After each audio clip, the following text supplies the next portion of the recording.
Richard Martineau. Les commentaires haineux freinent certains animateurs. Martineau s'en régale. OK, pour répliquer à Donald Trump, vous savez, ce président d'un petit pays obscur, là, on parle beaucoup de lui ces temps-ci. Alors, pour répliquer aux surtaxes imposées par Donald Trump, il y a toutes sortes d'idées. Pas acheter de jus d'orange, boycotter Amazon, etc. Ou alors ajouter de la surtaxe peut-être à la Tesla pour la rendre extrêmement chère. Mais Éric Blais, on lui parle de temps en temps, il est président de Headspace Marketing et dans le Toronto Star, il a écrit un texte, je trouve absolument une idée de génie. Une sacrée bonne idée pour répliquer à Donald Trump. Il est avec nous, Éric Blais, bonjour. Bonjour Richard. Bonjour. Alors, premièrement, tu dis dans le texte, les guerres douanières, les guerres tarifaires, c'est comme un divorce. Il n'y a pas vraiment de gagnant là-dedans. Il y a seulement que des degrés de perdants. C'est intéressant, c'est Éric. Ben oui, pour moi, c'est pas moi qui ai inventé cette phrase-là. Je pense que c'était Danny DeVito dans le film The War of the Roses, qui est un avocat du divorce, qui avait dit dans un divorce, il n'y a pas de gagnant, juste des degrés de perdants. Oui. Mais non, ce texte-là, je l'ai écrit il y a 2 mois. Je l'ai publié il y a 2 mois dans le Toronto Star. J'écris beaucoup pour le Star. Puis ça a eu un certain impact, mais il y a 2 mois, c'était encore une blague. Là, on allait à Mar-a-Lago. Parlait d'un 51e État, ça devait être une blague, parce que ça se peut quasiment pas qu'ils puissent sérieusement considérer ça. Ben, disons que 2 mois plus tard, on voit ce qui s'est passé le week-end dernier, et vendredi dernier.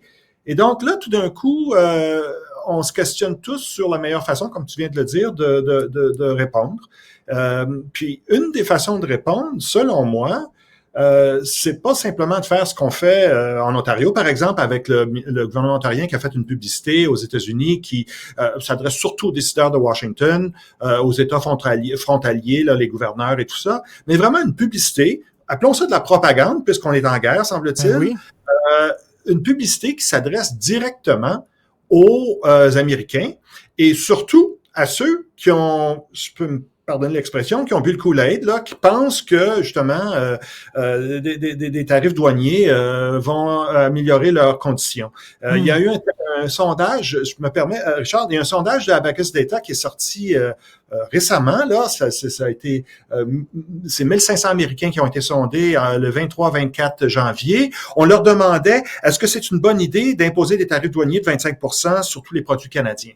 Et c'est seulement 28% des Américains qui trouvent que c'est une bonne ou très bonne idée. Mais quand on regarde le sous-échantillon des gens qui ont voté pour Trump en novembre dernier, ça monte à 47%. Et ce sondeur-là, de Abacus Data, lui, il a simplement dit, regardez, si on change pas ce chiffre-là, on ne le fera pas changer d'idée, M. Trump. Alors, est-ce qu'une campagne publicitaire venant du gouvernement du Canada, qui s'adresse directement aux Américains, ça donne qu'il y a un Super Bowl aussi, là, il y en aura 123 millions de ces gens-là qui vont regarder la partie dimanche prochain, sauf que c'est pas mal tout vendu chez Fox, là, à moins qu'il y en a qui se désistent à la dernière minute. Mais tout ça pour dire qu'il y a d'autres plateformes, là. Il y a la lutte en passant, ça fait beaucoup plaisir à M. Trump, tout ça. Alors, un message du gouvernement canadien, ça vient pas tout remplacer, tout ce qui doit être fait, là, puis si je comprends bien, M. Trudeau au téléphone avec M. Trump à l'heure où on se parle. Dieu sait comment tout ça va évoluer, mais d'être prêt avec un message qui s'adresse directement au public américain qui met pendule à l'heure. Et, je vais aller plus loin, Richard, ce message-là, il est prêt. Parce que Ronald Reagan, c'est quand même un républicain, qui a fait sa campagne pour arriver au pouvoir avec un slogan très, très original à l'époque, Make America Great Again. Oui. It's morning again in America. Oui, mais lui, c'était des boutons. Avant cette pub-là, c'était Make America Great Again. Trump l'a adopté depuis, mais c'est lui qui a... Et qu'est-ce qu'il dit? Ben, je te lis rapidement un petit bout. La plus récente, il le dit en anglais, c'était son radio address, c'est en vidéo, ça existe ça dans la librairie présidentielle de M. Reagan.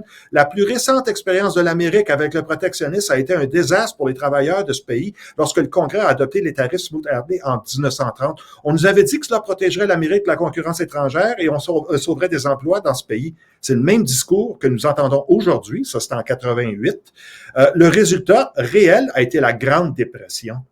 La pire catastrophe économique de notre histoire. Un Américain sur 4 a perdu son emploi. Puis là, il enchaîne en disant, nous parlons trop souvent du commerce en utilisant le vocabulaire de la guerre.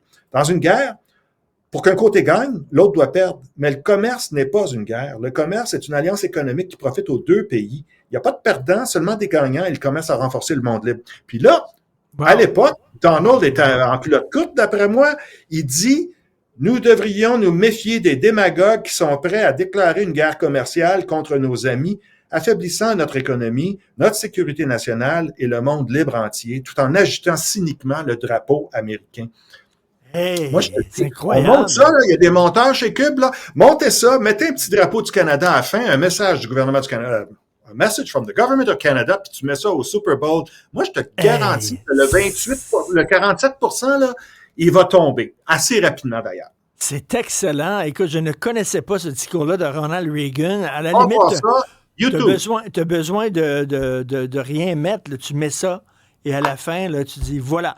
Et ça peut pas venir. Je m'excuse, Richard, ça peut pas venir de Justin, ça peut pas venir de Pierre, ça peut pas venir de Jack Mead, ça peut pas venir de personne d'autre, ça peut venir d'un Américain qui est peut-être aujourd'hui Republican in name only, là, Rhino, dans l'esprit de bien des gens MAGA. Il reste quand même que c'est un héros et un excellent communicateur. Écoute, ça montre à quel point le Parti républicain a changé. Hein? C'était le parti, justement, pas du protectionnisme. Au contraire, c'est le parti du libre-échange. C'était le parti des accords avec les autres pays. C'était des libéraux. Ils étaient pour le libéralisme.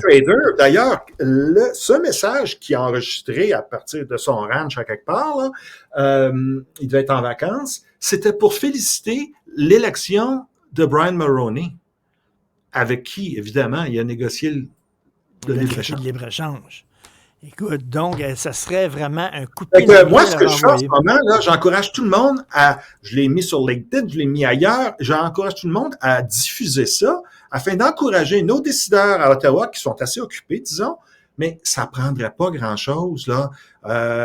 C'est un achat média, les réseaux sociaux, puis allez donc mettre ça sur Truth Social. Ça, Donald, ce soir, là, il va réagir à ça. Est-ce que tu imagines Trump commencer à ridiculiser Ronald Reagan? Reagan, il ne pourra pas la jouer, cette carte-là. Il ne pourrait pas la jouer du tout. Donc, moi, je trouve que c'est une super idée. Imaginez ça, là. On envoie ça pendant le Super Bowl. On parle à des gonzillions d'Américains. C'est pas mal mieux que de ne pas boire du jus d'orange qui vient de Floride. Éric Blais, merci beaucoup. Président de Headspace Marketing. Merci. Bonne idée. Ça fait plaisir. Au revoir.